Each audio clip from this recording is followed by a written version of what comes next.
भारतात प्रत्येक 15 मिनिटाला एक मायनर सेक्शुअली अब्युज्ड होतोय.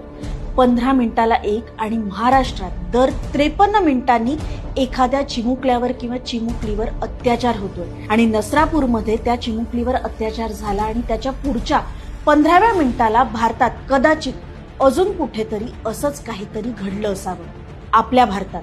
हे मी नाही तर भारत सरकारचाच ऑफिशियल डेटा म्हणतोय. महाराष्ट्रात पॉक्सो कायद्याअंतर्गत प्रलंबित असलेल्या प्रकरणांची संख्या म्हणजेच पेंडिंग असलेल्या केसेसची संख्या ही 2022 ते 2025 या 4 वर्षात सतत वाढत गेली आहे. आणि 2025 पर्यंत ही संख्या जवळजवळ 42,000च्या आसपास पोहोचली होती.